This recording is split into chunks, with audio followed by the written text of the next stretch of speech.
A evolução do espírito. Irmandade dos Anônimos. Medwin Luiz Guilherme Marques. O espírito humano lida com a razão há, precisamente, 40.000 anos. André Luiz, seja o vosso falar sim sim, não não. Tudo o que disso passa procede do maligno. Jesus Cristo, amai a Deus sobre todas as coisas e ao próximo como a vós mesmos. Eis aí a lei e os profetas. Jesus Cristo, o amor cobre a multidão dos pecados.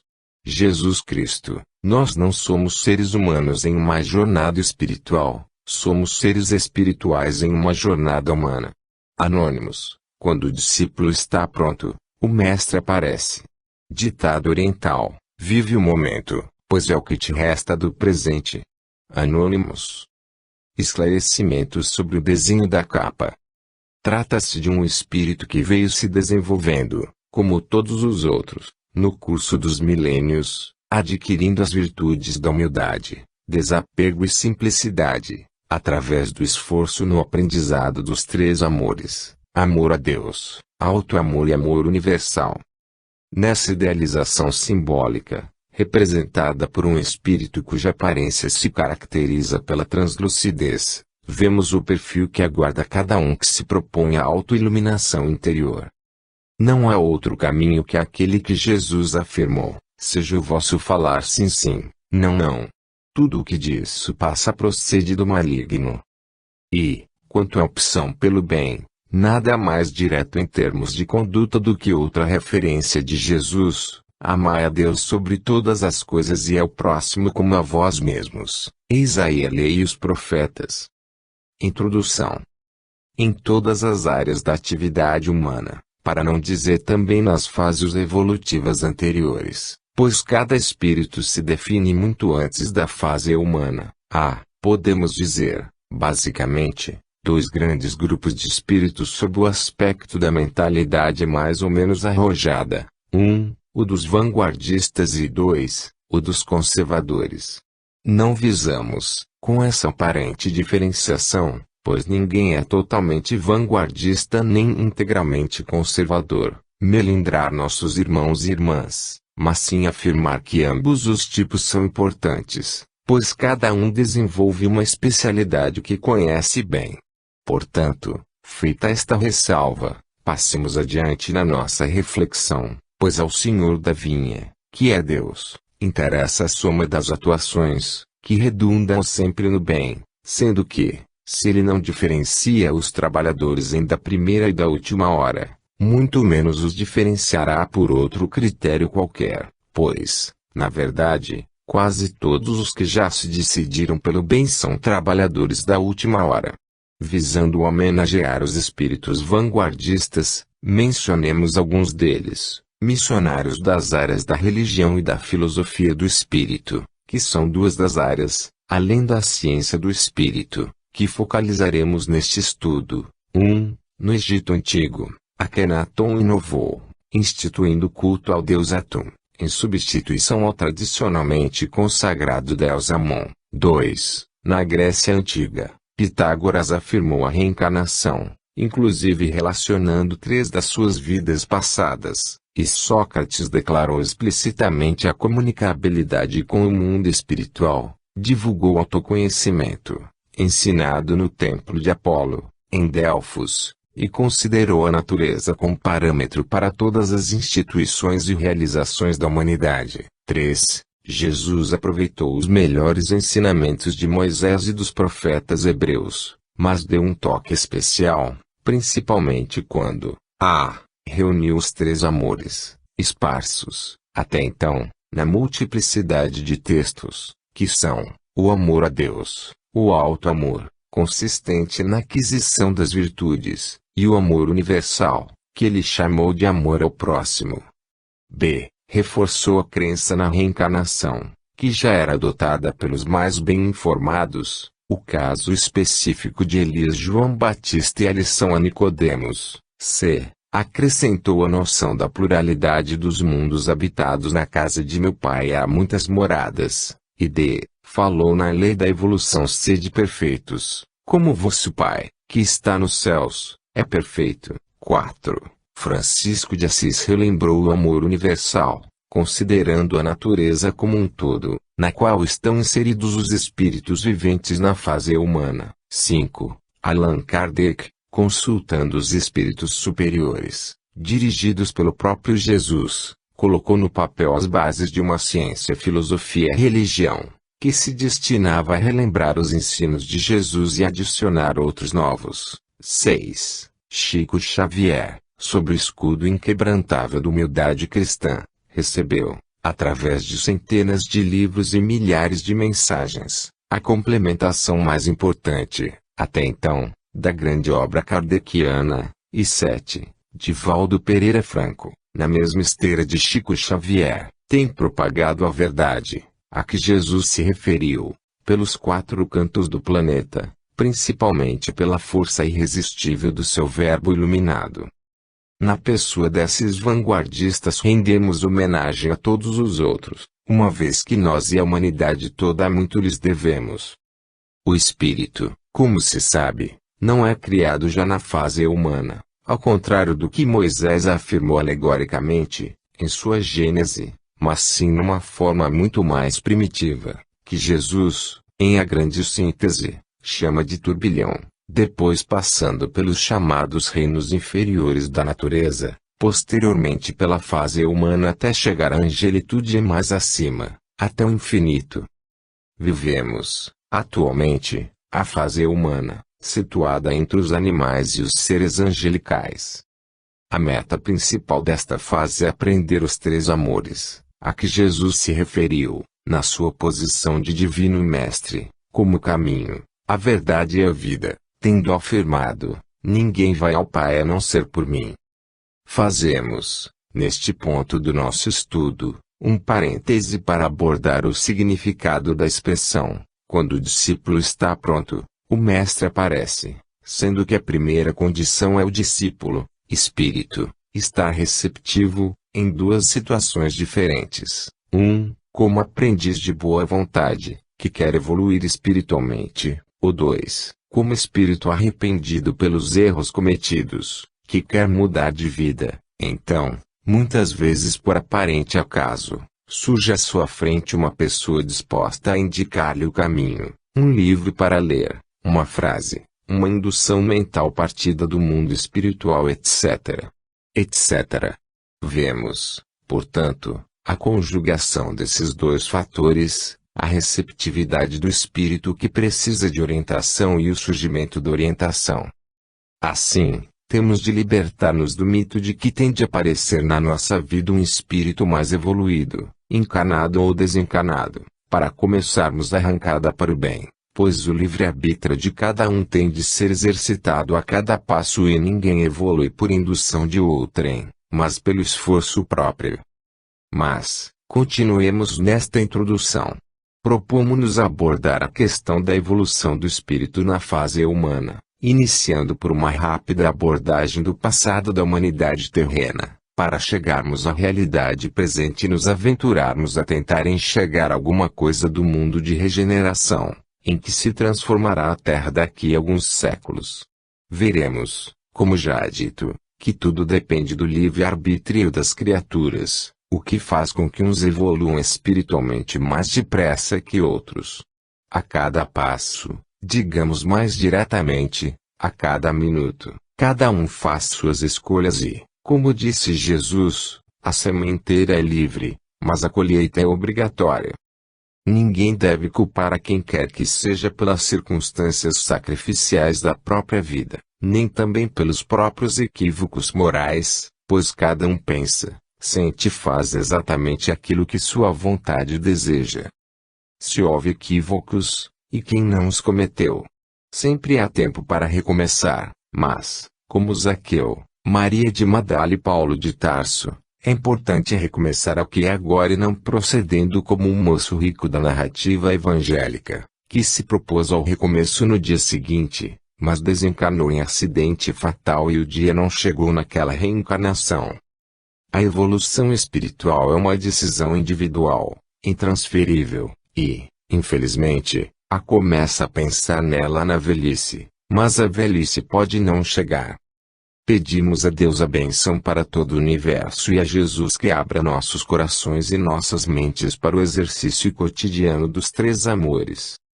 Primeira parte, o passado. Capítulo 1 40 milênios de uso da razão. No livro Libertação, de André Luiz, consta a seguinte afirmativa. O espírito humano lida com a razão há, precisamente, 40.000 anos. Esse período pode parecer uma verdadeira eternidade, mas, na verdade, é um tempo muito curto para a evolução espiritual, uma vez que, de lá para cá, a Atlântida, a Lemúria e Mu submergiram no oceano. Os espíritos terrenos reencarnaram muitas vezes, alguns mais e outros menos, mas, no geral, a humanidade da Terra ainda vive em função de três objetivos: 1. Comer, 2. Dormir e 3. Reproduzir. Que resultados coletivos em termos de espiritualidade se vê dos ensinamentos de Akhenaton, Pitágoras e Sócrates, por exemplo? Quem sabe alguma coisa do que eles tentaram ensinar à humanidade? Um ou outro cidadão já ouviu alguma notícia do que eles propuseram, mas, na realidade, interessasse por cumprir aqueles três objetivos estritamente materiais e rasteiros. A chamada razão tem vivido apenas em função, realmente, de distanciar as criaturas da natureza, dos exemplos de espiritualidade dos missionários do bem e continuar a vivenciar o culto externo, deixando por conta dos modernos sacerdotes, representados pelos chefes das novas correntes religiosas, a solução dos interesses espirituais de cada adepto relapso. Essa razão, que, entronizada, devastou a ciência e a religião do Egito Antigo, através de invasões, saques, superposição da cultura da violência e da barbárie moral sobre o verdadeiro conhecimento, ou seja, aquele que mostra a realidade do mundo espiritual, mas, por outro lado, cobra em termos de responsabilidade moral. Essa mesma razão, em pouco tempo, sepultou, na própria Grécia, as memoráveis lições de Pitágoras e Sócrates, descaracterizando-os através do materialismo disfarçado de Platão e Aristóteles. E, assim, os espíritos, que tinham reencarnado na Atlântida, na Lemúria e em Mu, além de outras civilizações que já desapareceram, estão, muitos deles, até hoje, repetindo os renascimentos para, apenas, cobiçar o ouro e o poder, com a finalidade, no final das contas, de comer, dormir e reproduzir. A chamada civilização de hoje é o triste resultado do desmantelamento da ética, da religiosidade verdadeira, e, então, devemos aguardar o ingresso da Terra na categoria de mundo de regeneração para daqui a alguns séculos. Assim mesmo, depois do degredo dos espíritos trevosos e de muito sofrimento da maioria dos que aqui irão permanecer, pois somente a dor conseguirá fazê-los interessarem-se pelos três amores no sentido mais elevado da expressão. É essa a realidade da Terra deste início de milênio, depois de 40.000 anos de razão. Mas saibamos que Jesus não desanima e já sabia, de antemão, com quem estava lidando, ou seja, com espíritos rebeldes, materialistas, incluindo-se nesse grupo mesmo a maioria daqueles que se dizem religiosos. 1. Lemúria. Os prezados leitores podem observar que, quando dividimos, apenas por uma questão didática, os espíritos em vanguardistas e conservadores, o fizemos com muita consideração e respeito à característica de cada um dos nossos irmãos e irmãs em humanidade, mas a verdade, na Terra pelo menos, é que a maioria de conservadores, se não por índole, pelo menos por conveniência e espírito comodista. Assim é que até a existência da Lemúria ainda é questionada, sendo necessário que Emmanuel tenha vindo a falar no assunto, no seu livro A Caminho da Luz, assim mesmo em linhas gerais, pois, em caso contrário, seu livro correria o risco de ser varrido das livrarias religiosas em geral, como aconteceu com as obras de Ramatiz, Robson Pinheiro, Pietro Baldi, Edgar Armando e Inácio Ferreira, taxadas de heréticas. Mencionemos, prezados leitores, um trecho mais extenso do referido livro, a fim de verem, aqueles que ainda não ouviram falar no assunto, as reencarnações de capelinos na Terra. Quanto ao fato de se verificar a reencarnação de espíritos tão avançados em conhecimentos, em corpos de raças primigênias, não deve causar repugnância ao entendimento. Lembremos-nos de que um metal puro, como o ouro, por exemplo, não se modifica pela circunstância de se apresentar em vaso imundo, ou disforme. Toda oportunidade de realização do bem é sagrada. Quanto ao mais, que fazer com o trabalhador desatento que estraçalha no mal todos os instrumentos perfeitos que lhe são confiados? Seu direito, aos aparelhos mais preciosos, sofrerá a solução de continuidade. A educação generosa e justa ordenará a localização de seus esforços em maquinaria imperfeita, até que saiba valorizar as preciosidades em mão. A todo tempo, a máquina deve estar de acordo com as disposições do operário, para que o dever cumprido seja caminho aberto a direitos novos. Entre as raças negra e amarela, bem como entre os grandes agrupamentos primitivos da Lemúria, da Atlântida e de outras regiões que ficaram imprecisas no acervo de conhecimentos dos povos, os exilados da capela trabalharam proficuamente, adquirindo a provisão de amor para suas consciências ressequidas.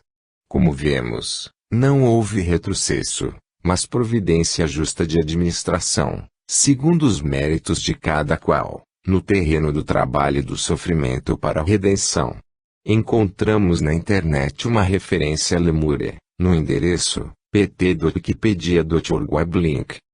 No livro Espiritualista A Legião, de Robson Pinheiro, pelo espírito Ângelo Inácio, são citados 2 vezes os continentes perdidos Lemúria e Atlântida. Na primeira citação, o personagem Pai João relata a Atlântida e a Lemúria, continentes cuja história ainda não é oficialmente reconhecida pelos intelectuais da Terra, mas estudada através dos registros mantidos no mundo espiritual, constituem o berço dos magos. Esse território perdido recebeu exilados de outros orbes, espíritos detentores de grande bagagem científica e notável domínio mental sobre as forças da natureza, os quais, em seu apogeu, portavam-se de acordo com determinado sistema ético e moral. Ambos os fatores lhe asseguravam a possibilidade de fazer incursões no mundo oculto com invejável liberdade, manejando com destreza inúmeras leis da natureza e fenômenos condicionados a elas. Na segunda citação, o personagem Pai João descreve a necessidade de espíritos dedicados exclusivamente à manutenção da ordem, da disciplina e do equilíbrio. Começou já no momento em que a Terra recebia os primeiros contingentes de espíritos vindos de outros mundos, evento contemporâneo às civilizações da Lemúria e da Atlântida. Prezados leitores, esse foi o resultado da impregnação massiva de energia mental negativa sobre aquele continente, o que fez com que as próprias forças da natureza, autorizadas, ou melhor, determinadas pelo comando de Jesus, divino governador da Terra, providenciassem a submersão do continente, a fim daqueles espíritos, na maioria, trevosos, reencarnarem em outros locais, que eles ainda não tinham poluído psiquicamente. Dessa forma, a Lemúria desapareceu para sempre da face da Terra, ficando, para quem lá habitou, a lição de que, a cada um será dado de acordo com suas obras. 2. Atlântida. Emmanuel também fala, em passante, na Atlântida, que aparece no mapa que encontramos na internet. Todavia, foi Edgar Darmond, talvez, quem abordou o assunto com mais detença, através do seu livro Os Exilados da Capela, que encontra-se em alguns sebos espalhados pelo Brasil. A obra merece ser lida, apesar de constar no index da maioria das livrarias religiosas. Inserimos aqui o mapa que encontramos na internet, pelo qual se pode entender por que nivelavam-se as culturas dos índios americanos com aquilo que existia na África, na Europa, Ásia, uma vez que a proximidade entre os continentes daquela época facilitava a navegação. Deixamos, agora, as conclusões por conta dos prezados leitores, que, Se forem vanguardistas, vão deduzir o que Emmanuel achou prudente não dizerem a caminho da luz, que foi ditado na década de 1930. 3. Mu. Emmanuel não mencionou o Mu de forma explícita, mas deixou uma trilha aberta com a expressão ou outras regiões que ficaram imprecisas no acervo de conhecimentos dos povos. Reproduzimos aqui novamente o referido mapa, onde aparece a localização de Mu, que, tanto quanto a Lemúria e a Atlântida, afundou no leito do oceano, por agregação excessiva de negatividades psíquicas, por ordem do divino governador da Terra. 4. Egito. Quanto ao Egito, Emmanuel falou de forma muito explícita, porque a própria história planetária certificou-se da sua civilização, a qual, das antigas, foi a que mais se preocupou em documentar, em papiros, mas, sobretudo, em monumentos de pedra e estelas específicas, portanto, materiais duráveis, quase tudo que ia acontecendo e os conhecimentos que tinham, inclusive, sobre questões espirituais. Vejamos, então, como Emmanuel aborda a civilização do Egito Antigo. Os egípcios. Dentre os espíritos degradados na Terra, os que constituíram a civilização egípcia foram os que mais se destacavam na prática do bem e no culto da verdade. Aliás, importa considerar que eram eles os que menos débitos possuíam perante o tribunal da justiça divina. Em razão dos seus elevados patrimônios morais, guardaram no íntimo uma lembrança mais viva das experiências de sua pátria distante. Um único desejo os animava, que era trabalhar devotadamente para regressar, um dia, aos seus penates resplandecentes. Uma saudade torturante do céu foi a base de todas as suas organizações religiosas. Em nenhuma civilização da Terra o culto da morte foi tão altamente desenvolvido. Em todos os corações morava a ansiedade de voltar ao orbe distante, ao qual se sentiam presos pelos mais santos afetos. Foi por esse motivo que, representando uma das mais belas e adiantadas civilizações de todos os tempos, as expressões do Antigo Egito desapareceram para sempre do plano tangível do planeta. Depois de perpetuarem nas pirâmides os seus avançados conhecimentos, todos os espíritos daquela região africana regressaram à pátria sideral. A ciência secreta. Em virtude das circunstâncias mencionadas, os egípcios traziam consigo uma ciência que a evolução da época não comportava. Aqueles grandes mestres da antiguidade foram, então, compelidos a recolher o acervo de suas tradições e de suas lembranças no ambiente reservado dos templos, mediante os mais terríveis compromissos dos iniciados nos seus mistérios. Os conhecimentos profundos ficaram circunscritos ao círculo dos mais graduados sacerdotes da época, observando-se o máximo cuidado no problema da iniciação. A própria Grécia, que aí buscou a alma de suas concepções cheias de poesia e de beleza, através da iniciativa dos seus filhos mais eminentes, no passado longínquo, não recebeu toda a verdade das ciências misteriosas.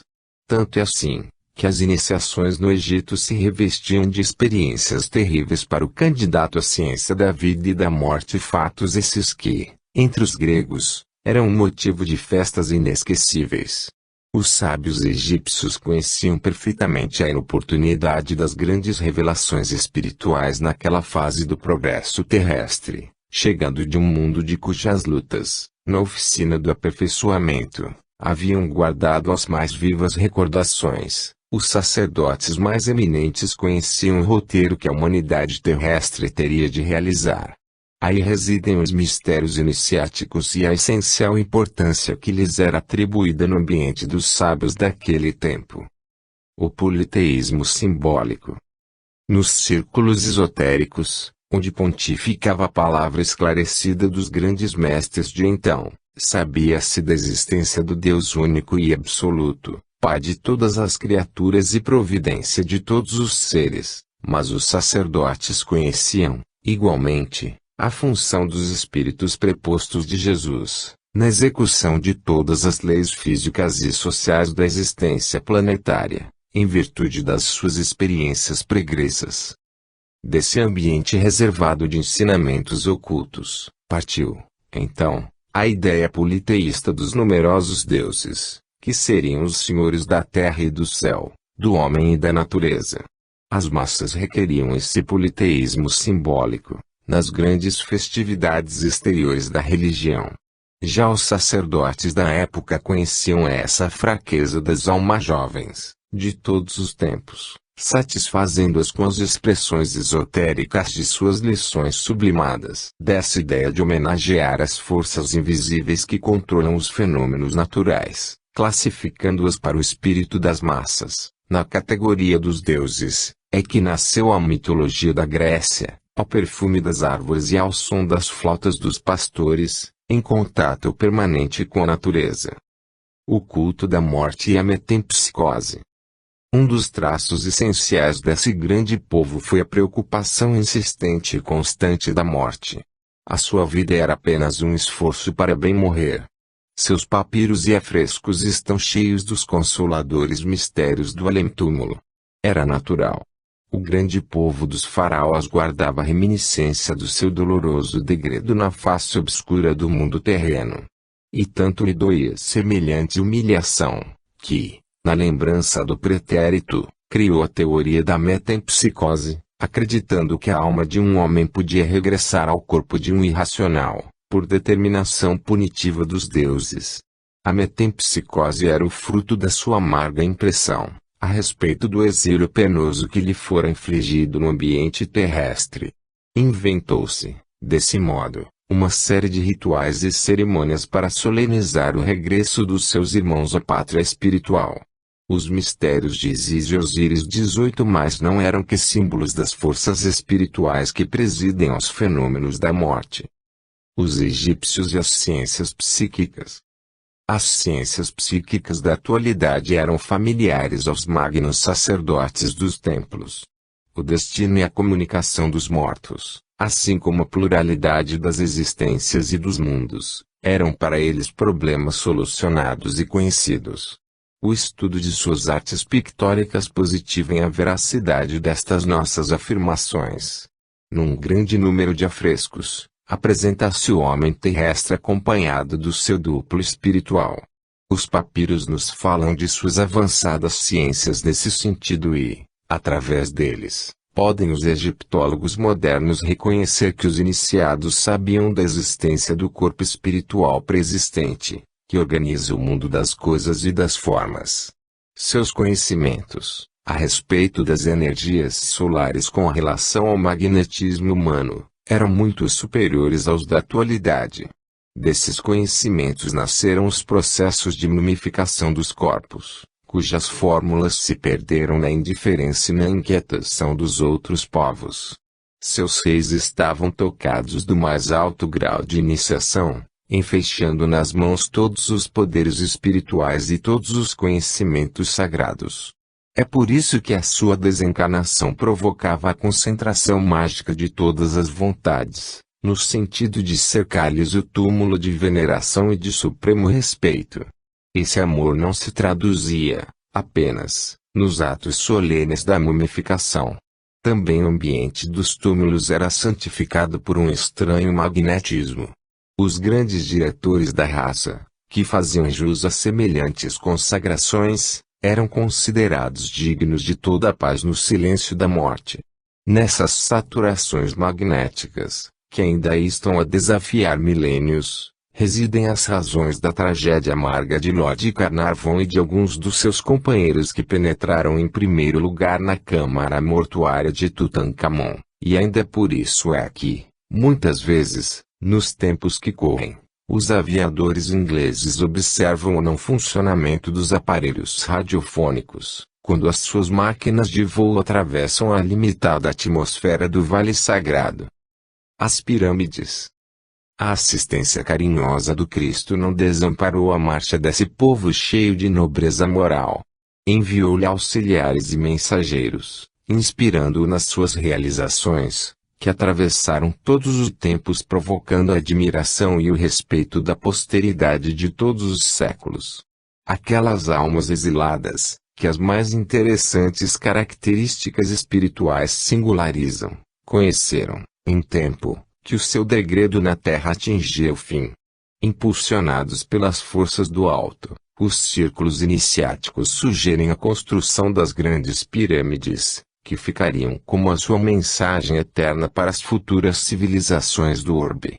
Esses grandiosos monumentos teriam duas finalidades simultâneas: representariam os mais sagrados templos de estudo e iniciação, ao mesmo tempo em que constituiriam, para os pósteros, um livro do passado, com as mais singulares profecias em face das obscuridades do porvir.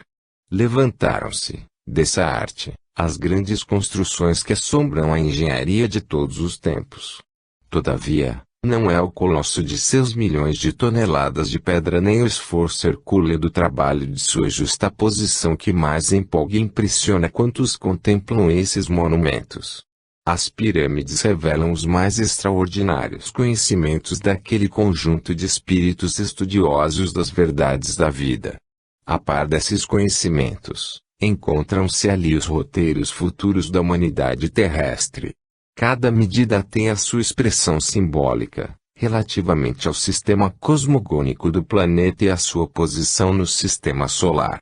Ali está o meridiano ideal, que atravessa mais continentes e menos oceanos, e através do qual se pode calcular a extensão das terras habitáveis pelo homem, a distância aproximada entre o Sol e a Terra, a longitude percorrida pelo globo terrestre sobre a sua órbita no espaço de um dia, a precessão dos equinócios, bem como muitas outras conquistas científicas que somente agora vêm sendo consolidadas pela moderna astronomia. Redenção. Depois dessa edificação extraordinária, os grandes iniciados do Egito voltam ao plano espiritual, no curso incessante dos séculos. Com o seu regresso aos mundos ditosos da capela, vão desaparecendo os conhecimentos sagrados dos templos tebanos, que, por sua vez, os receberam dos grandes sacerdotes de Mênfis. Aos mistérios de Isis e de Osíris, sucedem-se os Deleuses 20, naturalmente transformados nas iniciações da Grécia Antiga. Em algumas centenas de anos, reunirão-se de novo, nos planos espirituais, os antigos degredados, com a sagrada bênção do Cristo, seu patrono e salvador. A maioria regressa, então, ao sistema da capela, onde os corações se reconfortam nos sagrados reencontros das suas afeições mais santas e mais puras. Mas grande número desses espíritos, estudiosos e abnegados, conservaram-se nas hostes de Jesus, obedecendo aos sagrados imperativos do sentimento e, ao seu influxo divino, muitas vezes têm reencarnado na Terra, para desempenho de generosas e abençoadas missões. 5. Grécia. Já tínhamos adiantado as referências a Pitágoras e Sócrates e seus respectivos ensinos, que, infelizmente, ficaram sepultados debaixo de uma verdadeira montanha de falas materialistas, inclusive principalmente, dos seus próprios e respectivos discípulos, que, como quase sempre, não estão à altura dos mestres. Foi o que aconteceu com eles, com a maioria dos seguidores de Jesus etc. Resumiremos, com todo o respeito aos demais missionários do bem, a Grécia Antiga. Todavia, há esses dois gigantes da coragem e da honradez intelectual, que, mesmo sofrendo represálias fortes dos conservadores da época, falaram o que vieram ao mundo terreno para falar. Mas o que ensinaram não morreu, pois há discípulos tardios que ressuscitaram suas falas, como Montaigne no século XVI e alguns outros, sendo de notar-se que, em O Livro dos Espíritos, um dos autores mencionados explicitamente é Sócrates. Veja-se, portanto, que não se consegue impedir os mestres de ensinarem a verdade, a que Jesus se referiu. Cerremos fileiras, então, prezados leitores, junto com aqueles velhos mestres vanguardistas, honrando-lhes o nome através da nossa auto-reforma moral, que é o que eles vêm ensinando desde tempos imemoriais, passando pelos continentes que não mais existem até chegar ao mundo moderno, nas pessoas de um Divaldo Pereira Franco e outros. 6. Roma. Creiam, prezados leitores, que, sem nenhum desrespeito ao esforço de milhões de espíritos que viveram e labutaram na Roma antiga, acreditamos que a única contribuição que Roma deu à espiritualização da humanidade da Terra foi seu aproveitamento como estrutura organizada, o que permitiu a rápida propagação das lições de Jesus. No mais, foram construções horizontalistas, voltadas para a materialidade, que, se não desapareceu fisicamente do mapa, acabou sendo sepultada pela marginalização, uma vez que a árvore do progresso, como consta no livro Brasil, Coração do Mundo, Pátria do Evangelho, foi transplantada da Europa para a América e, acreditamos, sairá daqui para habitar as regiões atualmente cobertas pelo gelo, no norte e no sul do planeta, que estão sendo reservadas para homens e mulheres voltados para a própria espiritualização. Capítulo 2 – A Boa Nova de Jesus. Neste tópico iremos, com a vênia dos prezados leitores, sair um pouco da linha expositiva que viemos seguindo até agora a fim de transcrever uma mensagem ditada por Montaigne, que vale a pena ler e anotar sua essência no coração e na mente. A biografia e os ensinamentos de Jesus. Quando encarnado na Terra, sempre me interessou conhecer a vida e as ideias desse homem que dividiu a história em antes e depois dele. Nenhum conhecimento me parecia ser tão importante quanto esse, único definitivo para proporcionar a felicidade humana.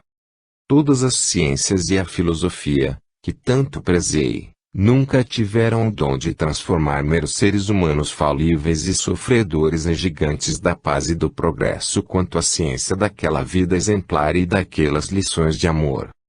Agora, nos tempos que correm, quando a humanidade evoluiu, mas ainda se encontra presa das dúvidas que a atormentam e das deficiências éticas, somente o conhecimento da vida e das ideias de Jesus podem tirá-la desse lamaçal de incertezas e da falta de direção no viver.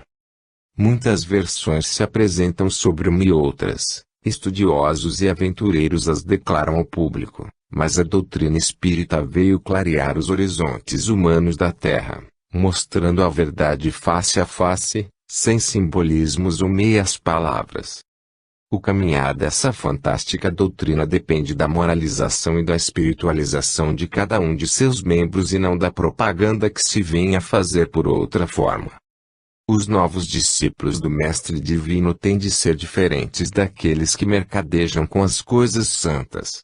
Devem ser sinceros cultores da verdade, sem meios termos nem desejo de ganhar evidência. Sua exemplificação é a do dia a dia, da hora a hora, em todos os ambientes. Sinto-me feliz por estar compondo o quadro dos colaboradores do Divino Mestre e trazendo minha contribuição para a inauguração dos novos tempos. Jesus seja louvado pelo amor que dedica a todos nós, grandes e pequenos. 1. Os três amores.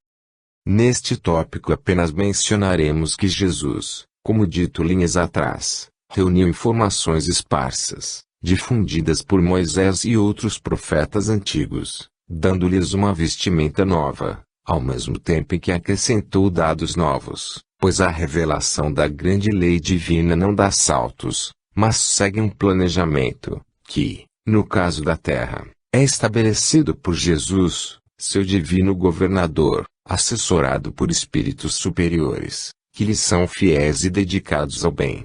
Quando falou no amor a Deus, no amor a si mesmo e no amor ao próximo, como resumo da lei e os profetas, proporcionou um avanço imenso no nível de informação terrena sobre a grande lei divina.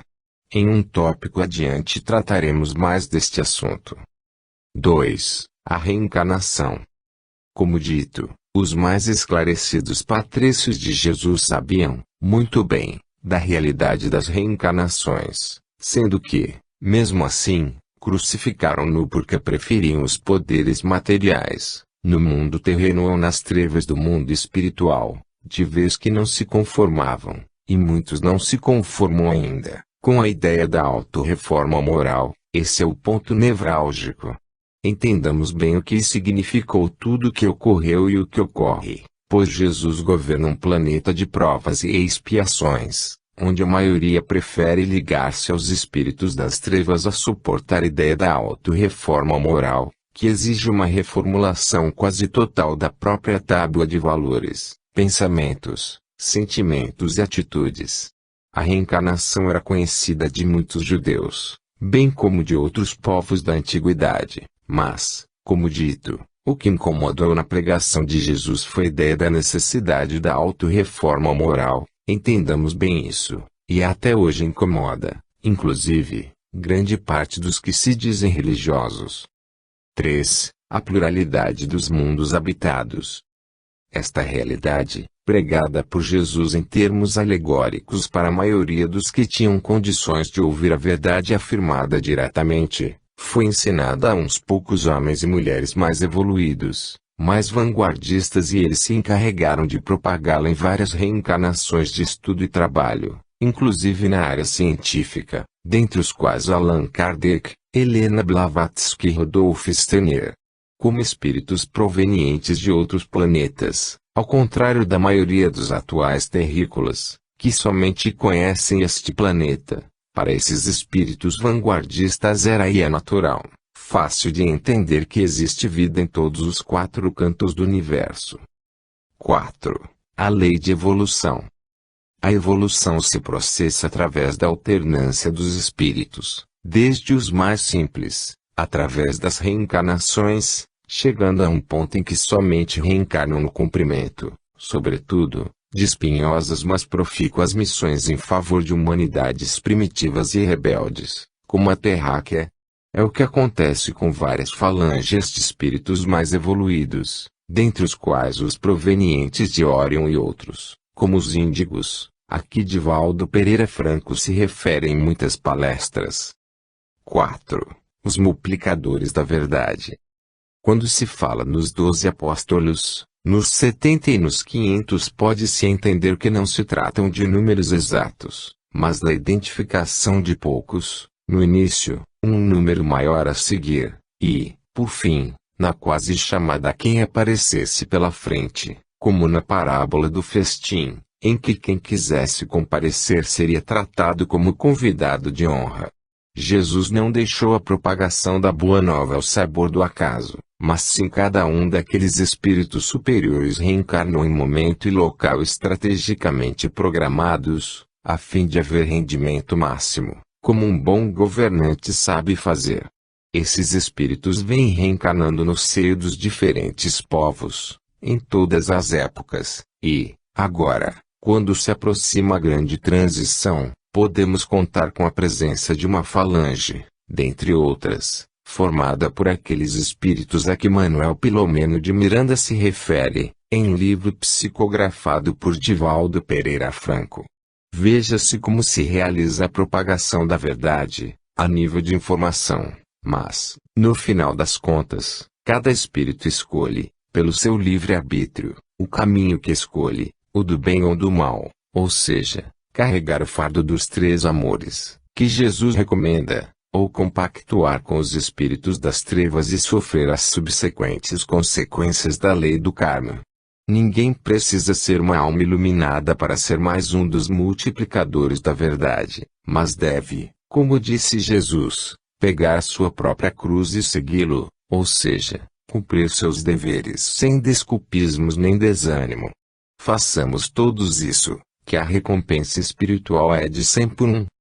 Capítulo 3. O materialismo. O materialismo é resultado do trabalho demolidor dos espíritos das trevas, ou seja, daqueles que se recusam à auto-reforma moral. André Luiz, em seu livro Libertação, esclarece sobre eles, seres humanos, situados na outra faixa vibratória, apoiam-se na mente encarnada, através de falanges incontáveis, tão semiconscientes na responsabilidade e tão incompletas na virtude, quanto os próprios homens. Um reino espiritual, dividido e atormentado, cerca a experiência humana, em todas as direções, intentando dilatar o domínio permanente da tirania e da força. Incapacitados de prosseguir além do túmulo, a caminho do céu que não souberam conquistar, Os filhos do desespero organizam-se em vastas colônias de ódio e miséria moral, disputando, entre si, a dominação da terra. O inferno, por isto mesmo, é um problema de direção espiritual. Satã é a inteligência perversa, o mal é o desperdício do tempo ou o emprego da energia em sentido contrário aos propósitos do Senhor. O sofrimento é reparação ou ensinamento renovador. Misturam-se a multidão terrestre, exercem atuação singular sobre inúmeros lares e administrações e o interesse fundamental das mais poderosas inteligências, dentre elas, é a conservação do mundo ofuscado e distraído, a força da ignorância defendida e do egoísmo recalcado, adiando-se o reino de Deus, entre os homens, indefinidamente. Organizam, assim, verdadeiras cidades, em que se refugiam falanges compactas de almas que fogem, envergonhadas de si mesmas, ante quaisquer manifestações da divina luz. Filhos da revolta e da treva aí se aglomeram, buscando preservar-se e escorando-se, aos milhares, uns nos outros.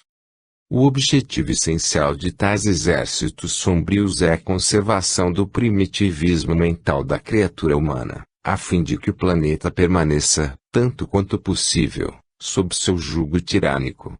O espírito encarnado sofre a influenciação inferior, através das regiões em que se situam o sexo e o estômago, e recebe os estímulos superiores, ainda mesmo procedentes de almas não sublimadas, através do coração e do cérebro. Quando a criatura busca manejar a própria vontade, escolhe a companhia que prefere e lança-se ao caminho que deseja. Se não escasseiam milhões de influxos primitivistas, constrangendo-nos, mesmo aquém das formas terrestres a entreter emoções e desejos, em baixos círculos, e armando-nos quedas momentâneas em abismos do sentimento destrutivo, pelos quais já peregrinamos há muitos séculos, não nos faltam milhões de apelos santificantes, convidando-nos à ascensão para a gloriosa imortalidade. Formam associações enormes e compactas, com base nas emanações da crosta do mundo, onde milhões de homens e mulheres lhe sustentam as exigências mais baixas, fazem vida coletiva provisória à força de sugarem as energias da residência dos irmãos encarnados, qual se fossem extensa colônia de criminosos, vivendo a expensas de generoso rebanho bovino. Importa ponderar, contudo, que o homem explora a vaca, menos consciente e incapaz de ser julgada por delito de conivência, ao passo que, na esfera humana, o quadro apresenta outro aspecto. A criatura racional não se cimirá à responsabilidade. Se o perseguidor invisível aos olhos terrestres erige agrupamentos para culto sistemático à revolta e ao egoísmo, o homem encarnado, senhor de valiosos patrimônios de conhecimento santificante, garante-lhe a obra nefasta pela fuga constante às obrigações divinas de cooperador de Deus, no plano de serviço em que se localiza, alimentando ruinosa aliança. Um e outro, por isto, partilhando os resultados da indiferença destrutiva ou da ação condenável, atritam e se vasculhejam reciprocamente, tais quais feras que se entredevoram na floresta da vida. Obsidiam-se, mutuamente, quando nos atilhos educativos da carne ou na ausência deles. Atravessam séculos, assim, jungidos um ao outro, presos a lamentáveis ilusões e propósitos sinistros, com extremas perturbações para si mesmos, já que a herança celestial se faz naturalmente vedada a todos aqueles que menosprezam em si próprios as sementes divinas. 1. A entronização da deusa razão. Durante a Revolução Francesa, entronizaram a deusa razão na pessoa de uma moça um tanto inconsequente, que, se tomou juízo de lá para cá, ainda deve estar muito arrependida da responsabilidade que assumiu com o fato de querer substituir-se a Deus.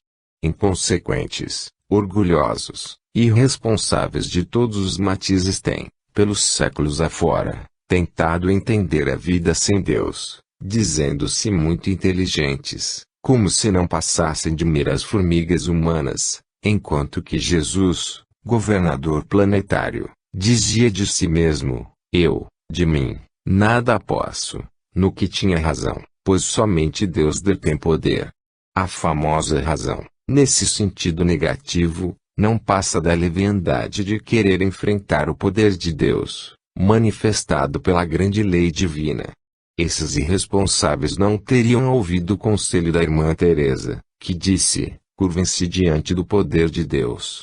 Quem não se aconchega ao Pai, faz como o filho pródigo, que sai da casa paterna à procura de aventuras negativas e, depois, um dia, retorna, cheio de cicatrizes morais, mas, mesmo assim, é recebido em festas de alegria. Assim é Deus, que não rejeita nenhum dos seus filhos e filhas, mesmo quando permanecem milhões de anos na consagração da Deus a razão em lugar dele. 2. O cientificismo pós-século XIX. Esse cientificismo nos fez lembrar Charles Richet, que, encarregado, antes da reencarnação, de demonstrar para os homens e mulheres a realidade do espírito, falhou na sua tarefa e, logo ao desencarnar, tendo sido recebido por dezenas de amigos sinceros do bem, recebeu em pleno coração, vindo do alto, um punhal de luz, e, então, o grande pesquisador caiu de joelhos e começou a orar o Pai Nosso. Esse é o retrato dos bem-intencionados, mas que, por receio de perderem o prestígio acadêmico ou as benesses da fortuna material, traem os compromissos assumidos para a reencarnação, falhando fragorosamente, sem contar os trevosos, que reencarnam com o propósito de difundirem a descrença e o materialismo mais duro, carregando, na onda de pessimismo e desordem, milhões de mentes fracas, intelectos primitivos e acovardados de vários tipos. A época atual é o resultado do trabalho organizado pelas trevas e colocado em prática, desde o início do século XIX, paralelamente às missões gloriosas de Allan Kardec, Rudolf Steiner, Helena Blavatsky, Camille Flammarion, Aksakov, Lombroso, Conan Doyle, Banerjee, Stevenson, Chico Xavier, Divaldo Pereira Franco, Ivone do Amaral Pereira e outros tantos, que, virando as costas para o prestígio e o dinheiro do mundo, afirmaram a verdade, que, infelizmente, a maioria prefere fingir que não vê, porque essa verdade exige a autorreforma moral. 3. O afastamento da natureza. Analisando as civilizações e o contato de umas com as outras, vê-se, na antiguidade, os egípcios dizimando culturas de povos vizinhos e distantes, Alexandre da Macedônia, na sua sede de poder, arrasando populações inteiras, Júlio César quase conseguindo extinguir a cultura celta nas Gálias, portugueses, espanhóis e ingleses praticamente varrendo do mapa a cultura indígena, originária da distante constelação de Órion, ingleses praticamente escravizando indianos por 2 séculos inteiros, enquanto que, na atualidade, americanos governam o mundo e de quem ouse desafiá-los. Culturas multimilenárias foram extintas, sendo que muitas delas baseadas nas leis da natureza. Os chamados civilizados levaram aos colonizados armas e doenças, ao invés de aprenderem com eles, esquecidos de que Sócrates, na antiguidade, sendo o mais sábio dos homens do seu tempo, e, certamente, um dos mais eminentes de todos os tempos, dizia que a única referência segura é a natureza. Que civilização divulgaram os europeus da época da colonização da América e os americanos atuais têm imposto ao mundo, que vive sob o tacão do seu poderio econômico e militar? Afastada, distante do convívio com os vegetais e os animais, como se vivia antigamente, a maior parte, sobretudo dos ocidentais, vive a peso de tranquilizantes e outros medicamentos pesados, porque substituíram o contato com a natureza pela vida em ambientes de concreto, aço e vidro. Capítulo 4. Os cientistas e filósofos do espírito. George Washington Carver representou uma nobre seção à classe dos cientistas, pois afirmava dever todas suas centenas de invenções e inspiração divina. Allan Kardec tremeu e solicitou forças a Deus ao saber da tarefa que lhe incumbia cumprir na codificação da doutrina do Consolador. Assim são os humildes, qualidade imprescindível para alguém ser cientista ou filósofo do espírito, pois a verdade, no sentido em que Jesus deu essa palavra, somente é revelada a quem, como Mãe Santíssima, fala: faça-se em mim segundo a vossa vontade. 1. Swedenborg. Lê-se no item intitulado Conteúdo resumido a obra Swedenborg, uma análise crítica, de Hermínio C. Miranda. Nesta obra, o eminente escritor espírita faz uma compacta e esclarecedora avaliação sobre o real valor da extensa obra de Emanuel Swedenborg, um dos importantes precursores na divulgação dos fenômenos mediúnicos, especialmente em relação aos relatos sobre a vida no mundo espiritual. Em sua análise, Hermínio demonstra o grande valor histórico da obra de Swedenborg, como pioneiro na narrativa das condições de vida no mundo espiritual. Quanto ao valor doutrinário dos escritores de Swedenborg, conforme as próprias palavras de Hermínio, suas especulações a contínuo inaceitáveis e nada têm a ver com a lúcida doutrina dos espíritos, e adiante afirma que Swedenborg foi habilmente manipulado por espíritos ardilosos, que exploraram impiedosamente sua boa-fé. Finalmente consideramos que, não obstante as restrições em relação ao valor doutrinário de suas obras, Swedenborg teve o grande mérito de levar a inúmeras pessoas à convicção da sobrevivência do ser à morte do corpo físico e, em consequência, a consoladora certeza de que se reunirão novamente a seus entes queridos em um futuro próximo. 2. Allan Kardec.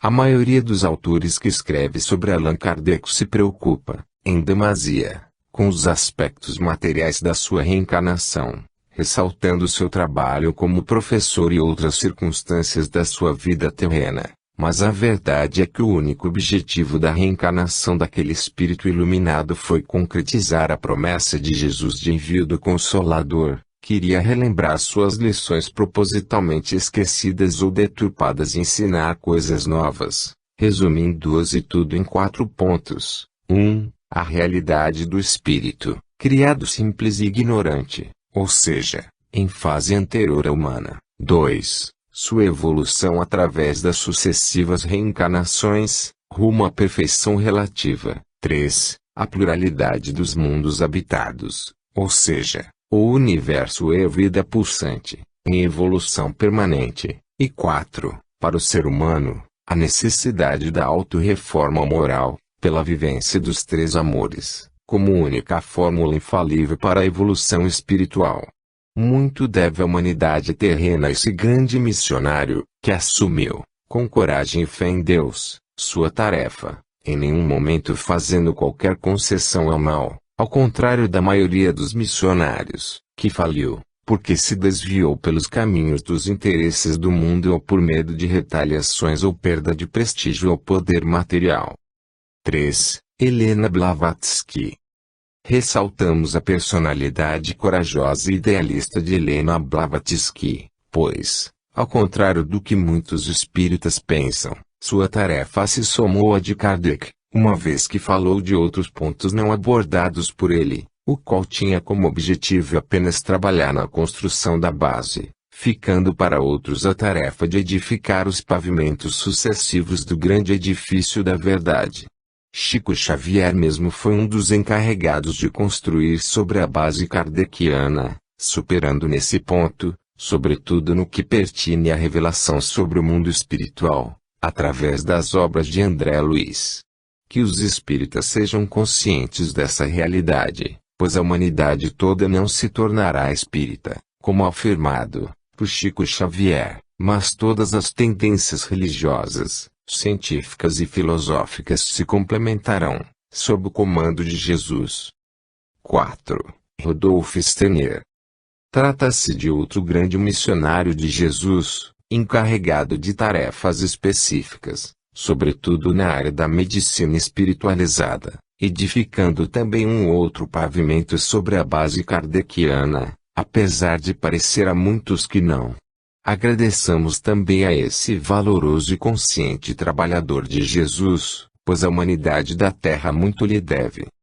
5. Chico Xavier.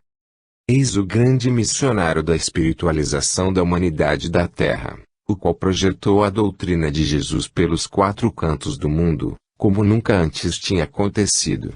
Não somente sua tarefa psicográfica, mas seu amor irradiante, através das 3 vertentes